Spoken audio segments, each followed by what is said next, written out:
Доброе утро всем! Уже где-то полдень, 10 часов 15 минут. Мы будем стартовать, друзья мои. 36 километров проехать. Как я говорил, я вчера сообщил, может быть раньше можно, но опять не могут связаться с этим заказчиком, и вряд ли получится. Ой, шея что-то затекла. Начать грузиться. Ну что ж,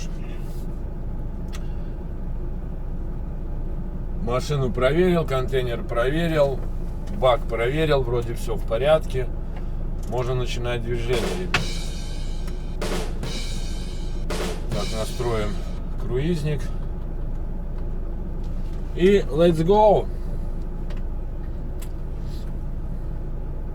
Погнали, как говорится. Отдохнул я очень хорошо. Очень хорошо.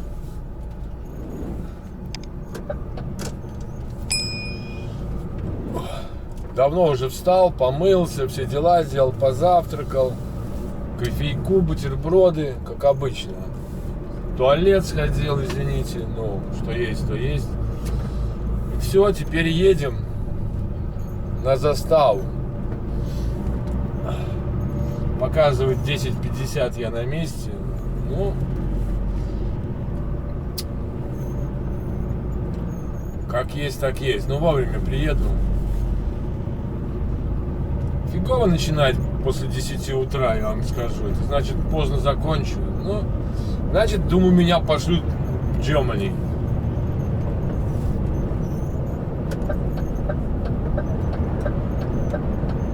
Вопросительный знак так и висит. Нефиг торопиться было. Ну ладно. Распечатку я сделал по-любому, что я отдыхал, блин.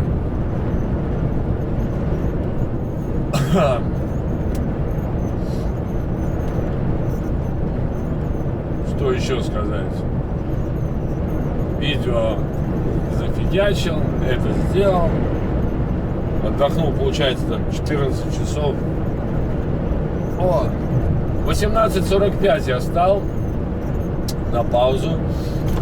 Потом постоял. Думаю, пойду-ка посмотрю. Ну да, могу еще проехать 2 метра вперед. Ну, время есть, я не стал срывать паузу так, некачественно. А открыл страну и закрыл страну снова. Проехал 2 метра. Кто-то может сказать, можно было это не делать. Но у меня время есть, я сделал. И получилось, я вчера отработал ровно 12 часов тогда. Ну что, я думаю, что мы едем туда, где я в прошлый раз раньше времени приехал. Все-таки там надо. Но, по-моему, это там. Я уже, когда приедем, тогда скажу точно. Ой, надо все-таки делать зарядку шеи, когда встаете. Это очень важно. Домой позвонил. Вчера и сегодня в Белоруссию позвонил. Дозвонился наконец-то. Это странно. Кто не мог дозвониться вообще. Удивительно. Ну ладно, и проверил, кстати, интернет. Приходит информация мне все время, что у меня безлимитный интернет и никаких проблем нет. Но вот интересно, в Германии он работает, безлимитный интернет, или не работает? Если он еще и в Германии безлимитный, то вообще это супер. Но это мы проверим только если поедем на Германию. Когда это будет? Может быть, сегодня поедем. Как-то я первый раз так поздно начинаю. В понедельник поздно стартанул. Ну, в 10 часов погрузка, сейчас в 11. Удивительно.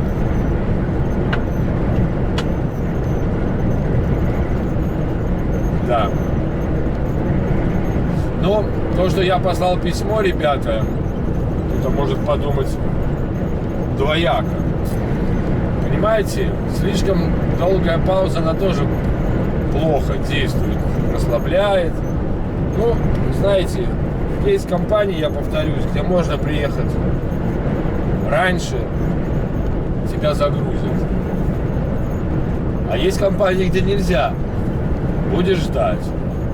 И вот, например, вчера, когда если бы я приехал раньше, я бы ждал, и мне были бы вопросы, зачем я так рано открыл смену, почему я приехал. Потому что я и так ждал,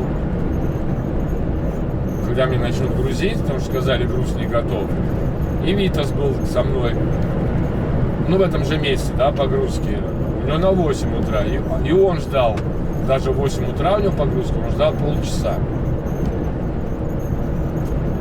Когда его начнут грузить, уже стоя у рампы, со всеми делами.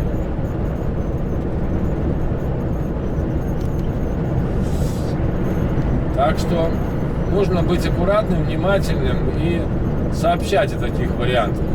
Понимаете, может быть, вдруг бы я получил бы другое задание где-нибудь рядом, пораньше. А человеку, например, который мог не успевать, дали бы вот это задание. Но, видимо, таких вариантов не было. И мне оставили мое задание и сказали в 11. Ну, я думаю, мы отыграем это время. Не думаю, что будут какие-то большие пробки перед Сволой. Хотя все может быть.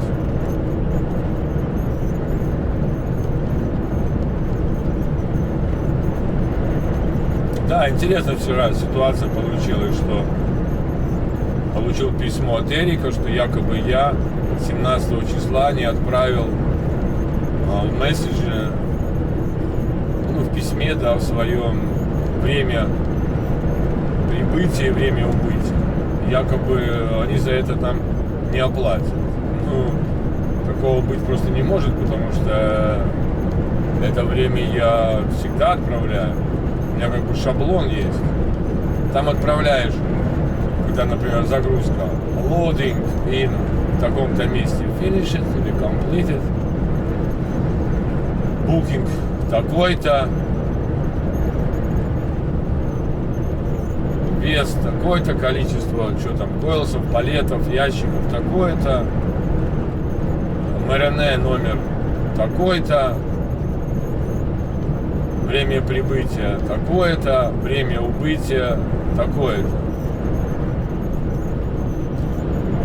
И фотографии прикладываешь. Документов, пломбы. Номер пломбы еще указываешь, да. Это уже как автоматом уходит. Я переслал скриншот и потом переслал письмо Эрику, что у меня все в порядке, я все отсылал, не знаю, что они там придумали, надумали. Ну, я говорю, такие случаи бывают иногда, но письма-то сохраняются.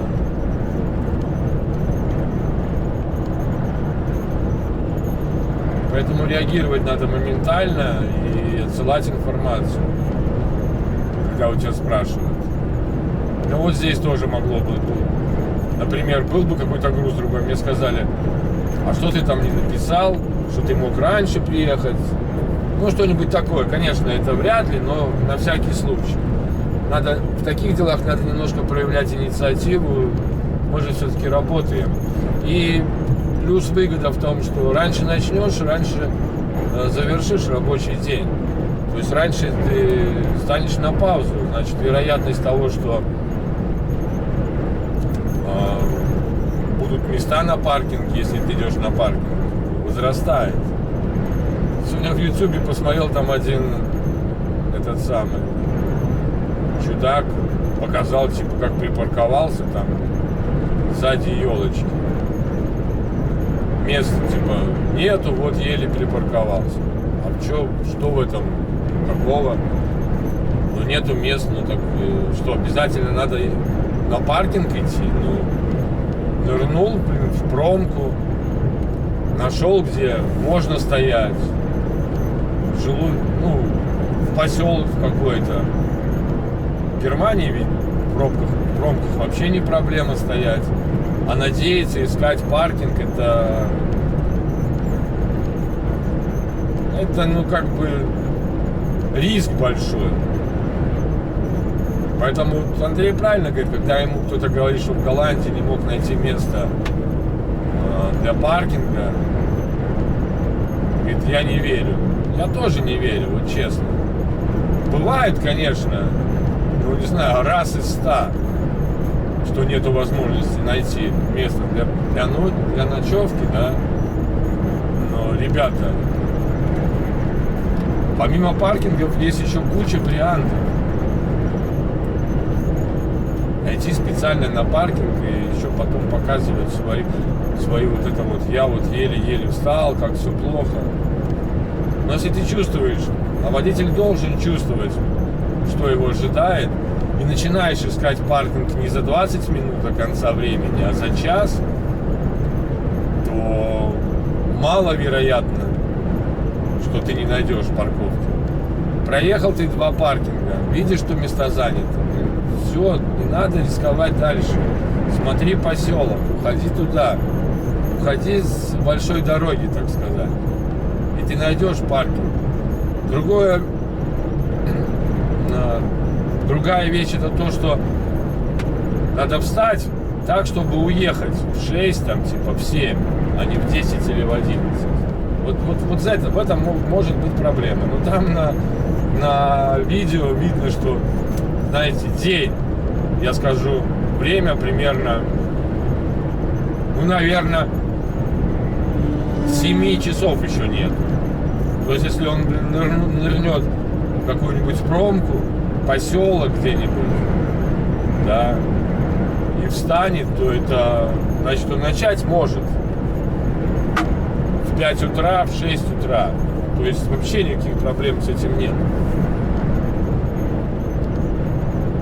Мой коллега, с которым мы общались, Эстеркар, кстати, привет тебе. Я не буду называть имя, чтобы там не было. Он говорит, поражаюсь тебя. Ты едешь, видишь, паркинга нету, сразу чик-чик-чик-чик в интернет. Я говорю, я так не могу. Я говорю, так ты учись так. Ты же не по телефону говоришь, ты же дорогу тем более знаешь. Переключился на Google карту со спутником, и все, никаких проблем нету. Ты Google карту ты видишь поселок и съезд на него. Переключаться надо на Google карту не тогда, когда ты проезжаешь поселок справа, там, а заранее. Потому что ты проезжаешь поселок справа, а часто бывает, что ты уже проехал съезд. Если слева еще, да, вероятность того, что ты уйдешь туда, налево, на виадук, она больше, чем ты уйдешь вправо. Потому что там можно проехать виадук, развернуться как бы, да, и уйти на ту сторону. Потому что я так и делаю. Вот у меня, например, остается более часа, ну, час и чуть-чуть. Я уже в Google карте смотрю. Тем более по навигаторам, которые у вас, там же видно, что вот поселок впереди. Вот у меня показывает с правой стороны поселок. Значит, я включаю Google и смотрю там, есть там какие-нибудь промышленные здания. А если приблизить, то там можно найти коллег, стоящих на паркинге, и тогда туда едешь. А надеяться на паркинге, ну не знаю. Нет, конечно, есть варианты, там большая дорога, длинная, там, скажем, это район Германии, там Дрезден, да, вот там Мюнхен, ну, где промышленные центры, так сказать, Германии, там дорога ремонтируется, там съездов нет, согласен. Но тогда надо заранее немножко продумывать, где и как уходить. Потому что каждый водитель, работающий по Европе, знает, что есть места, где, ну, его нафиг. И там действительно едешь, и ты видишь уже 3:30, паркинг полный. Стоят на ночевку уже встали. Но это вот эти промышленные места. Там даже надеяться уже, да, действительно, и в 6 часов некогда. Но я повторюсь, что это мое мнение по варианту. Я не знаю, сколько он там отработал, но сам факт нужно заранее предусматривать вот такие вещи.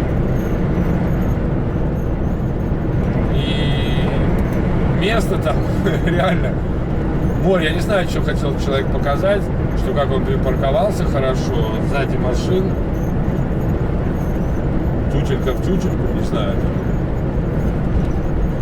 И правый борт показывает, я понимаю, показал бы левый, проходят там коллеги проезжающие, ищущие, жаждущие. Так что, конечно, вариантов куча. Не мне особо так судить, просто я размышляю, как я бы делал в такой ситуации. Зная, где я буду ехать и в какое время, сколько у меня будет оставаться возможности работать. Ну, я думаю, 90% водителей также рассуждают в процессе вождения. Они надеются на чудо, что кто-то уедет и освободится место. Чудеса случаются, бывают, я видел. И у меня так было. Когда заезжаю, мест нету, а ко мне подходит коллега и говорит: я сейчас уеду через 10 минут, встанешь на мое место. И я, кстати, сейчас так делаю часто. Делал. Здесь еще нет, что если я стою на паузе, мне ехать дальше, я вижу, коллега ищет место, я просто говорю: у тебя время есть подождать?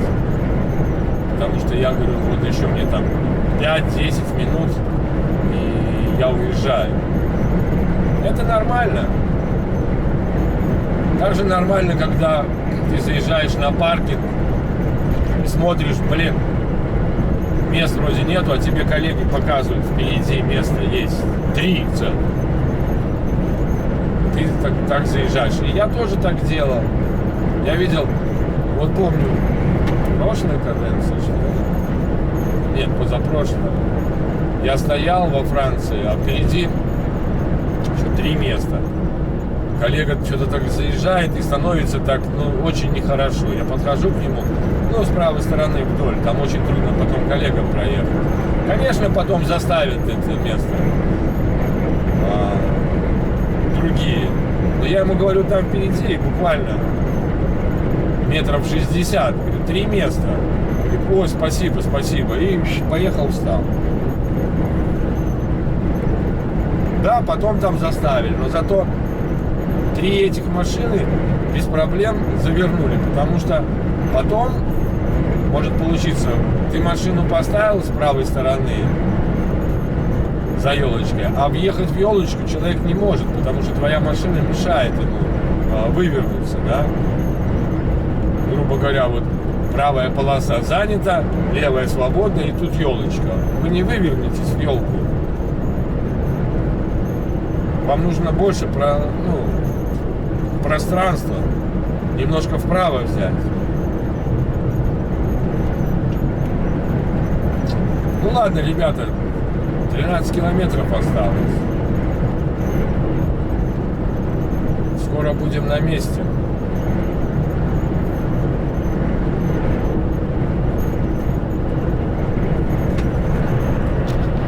И там посмотрим, то я имел место, то я имел в виду место или не то.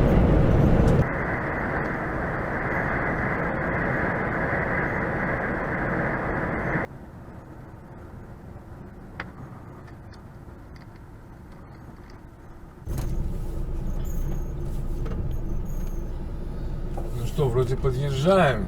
Теперь главное, блин, не ошибиться. Евроком.ком.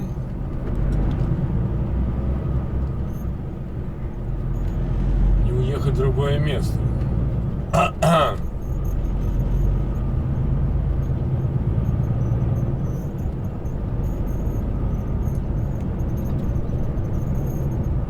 Если сейчас туда уеду, это будет туда, то я знаю, как дальше надо ехать, объезжать.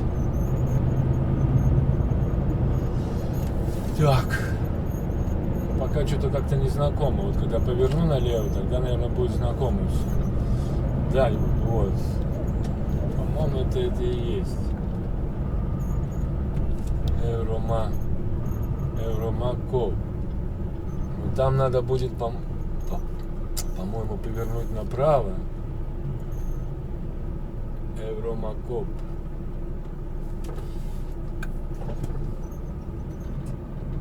Очень кажется, что это там.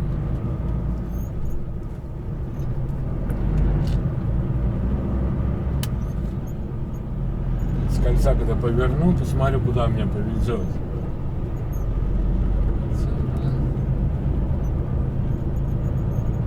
Это как-то не похоже. Ну да, по-моему, надо будет вот там направо уходить, чтобы заехать. Ох, какие лебеди-красавцы полетели.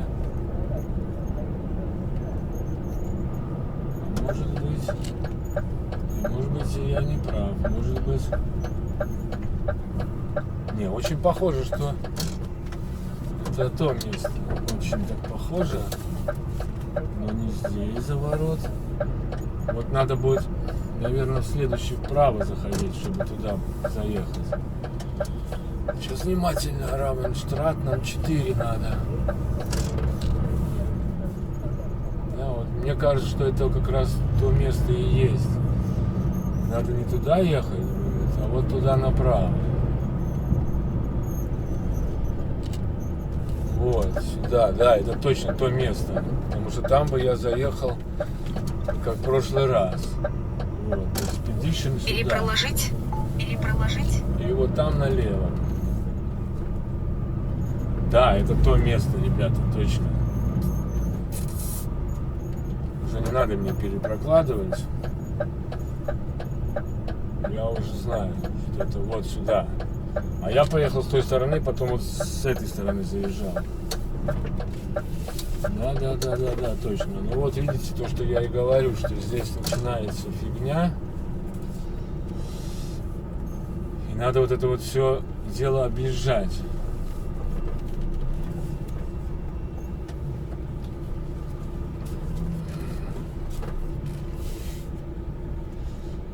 Как бы я приехал. Пойду сейчас.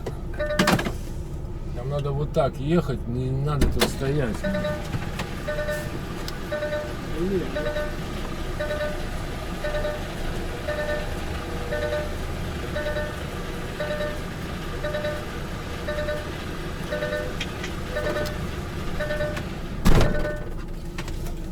И вот сейчас мне надо проехать. И остановиться здесь за ними. Проезжать.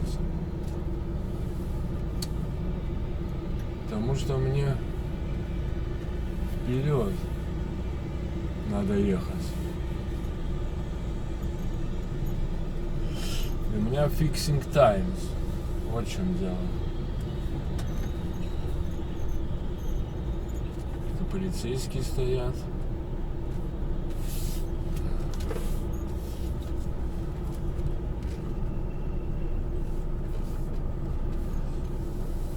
Мы станем вот тут. Пойдем, дойдем.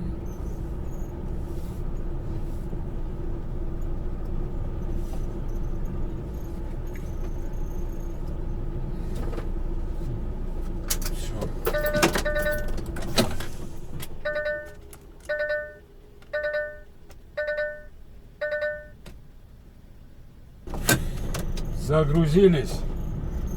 Офигеть, честно говоря.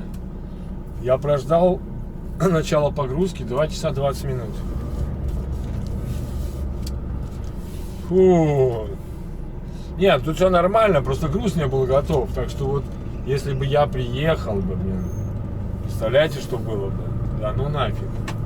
Поэтому я больше не подписываюсь на такие дела. Как раньше приезжать. Нет, друзья мои, я повторюсь еще раз. Не советую вам тоже. Вот я, кстати, вот сюда приехал первый раз. Когда-то.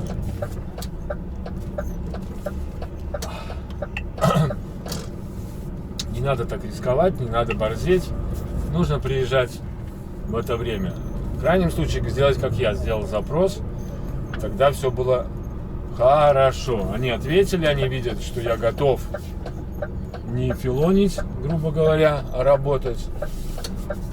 И тогда все в порядке. Вот сейчас главное не уехать туда, куда не надо. Почему этот сбился CCT? Я в прошлый раз немножко не так поехал, я как сейчас помню, да? Ну это, конечно, пипец день, ребята, блин. 2 часа почти, блин. А я еще на первой загрузке только закончил. Офигеть, я так не привык работать, честно говоря.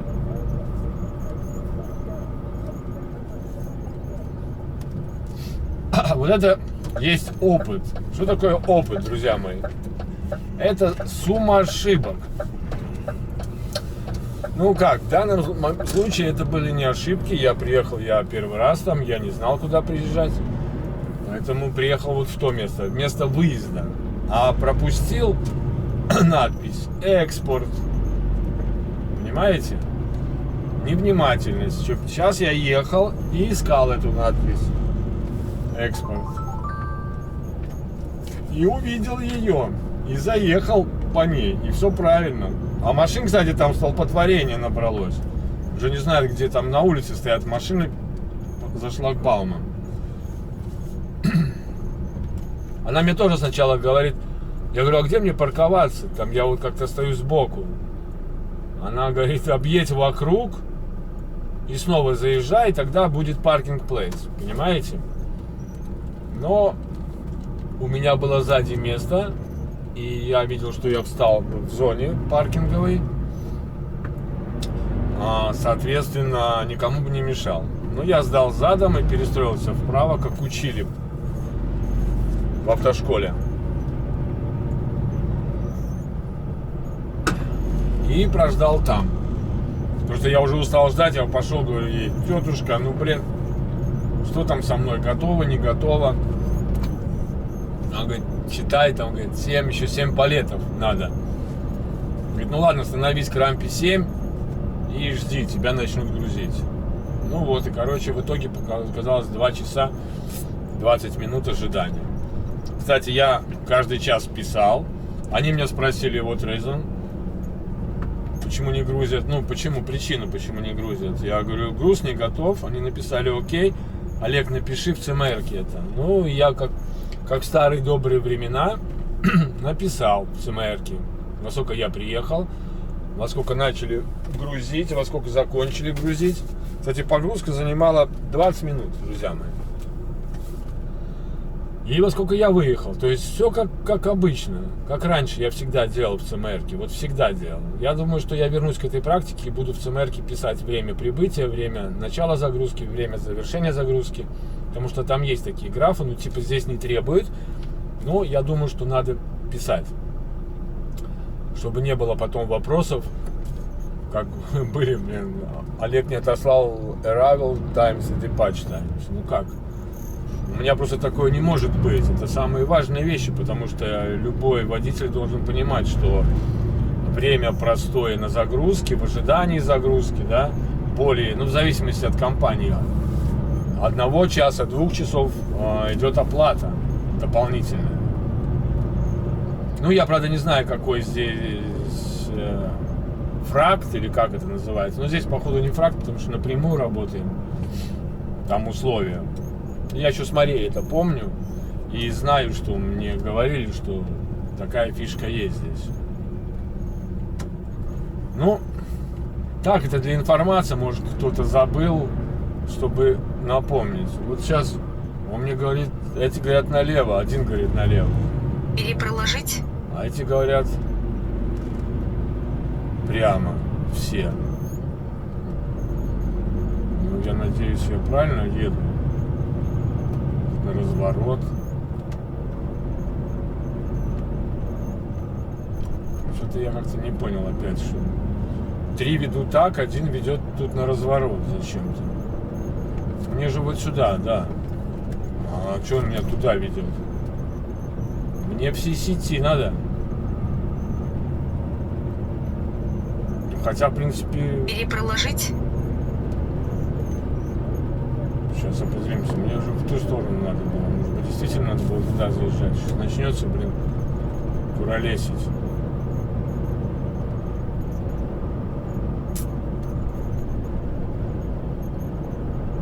Не, ну все правильно. На утрах вот туда.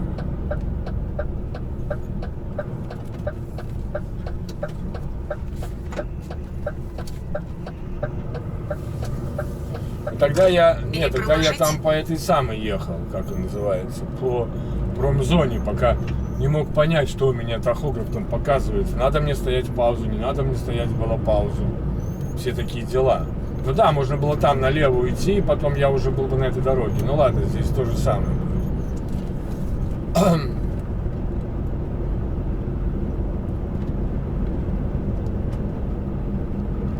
Там у меня из-за этого была проблема, как бы.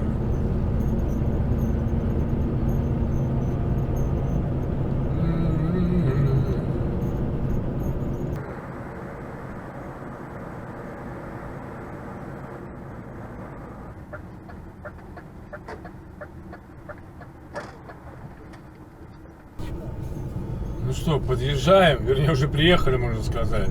Блин, какой-то странный день сегодня. Получил задание, блин, 60 километров отсюда проехать, и загрузка завтра 7:30 утра. Ну, куда это годится?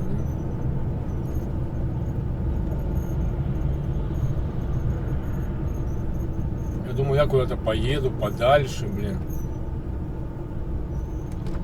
Ну, какое-то место, я, по-моему, там не был еще. Ох. Не дают поработать дядю Олегу.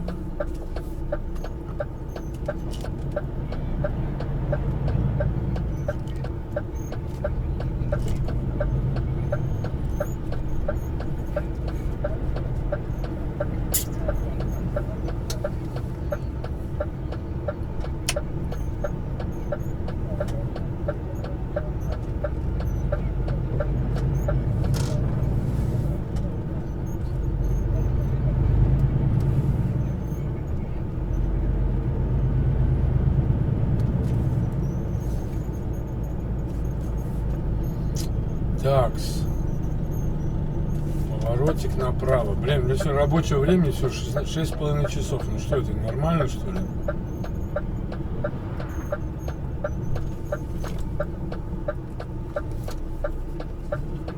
Ой, блин, ой. Это не есть гуд. Ну ладно, сейчас я еще где-то час. Может быстрее, чем час. Хочется быстрее, чтобы все это произошло, поменяли контейнер, тогда я пойду на паркинг. Ну просто, блин, кого знает, блин.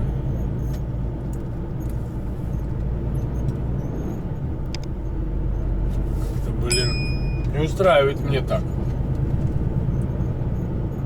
Хочу работать, ребята. Хочу ехать, хочу грузиться, хочу... Чтобы меня загружали, вернее. Хочу, чтобы меня выгружали. Хочу, чтобы вот... Что за день какой-то такой, блин? Лучше бы я поехал в Халу обратно. Верните меня в Халу. Или 300 километров до Германии. Вот смотрю, вот здесь это битое стекло, блин, что ли, такого много. Походу. Единственное, я сейчас могу тут задержаться, потому что у них это в это время работает один только этот самый. Кальмар.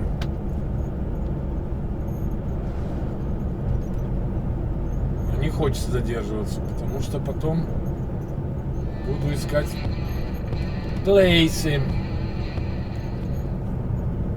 Там, кстати, индустриальная зона. А если индустриальная зона, то стоять нельзя. Я пойду пошлю Витасу инфу. Что-то я вот тут рядом не грузился. Когда с Андрюхой мы тут пару раз грузились прямо. Выехал, загрузился и повез в Германию, в Лидл, например.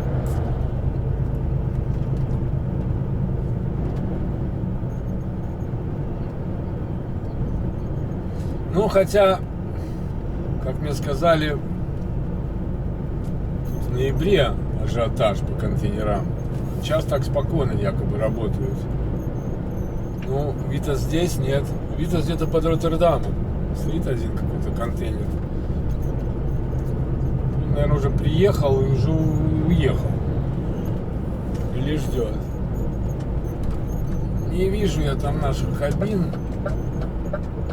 Но этот, наверное, вот сюда пойдет, на эту фабрику, напрямую.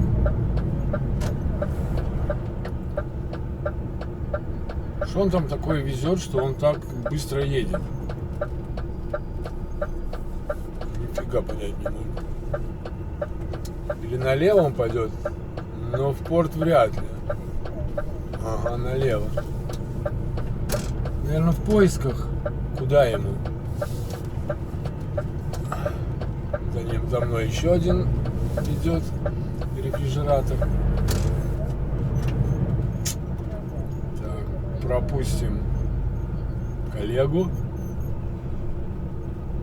Одного, как минимум.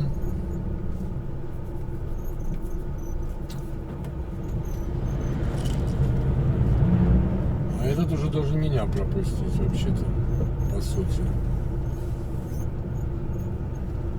Я надеюсь.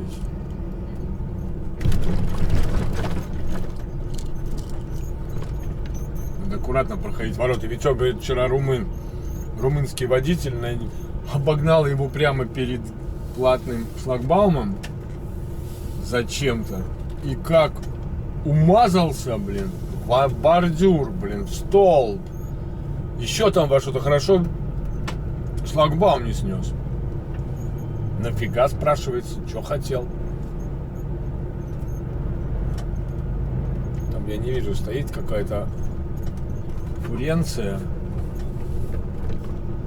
с прицепом. Да, тут они все с SUV почти, блин, стоят.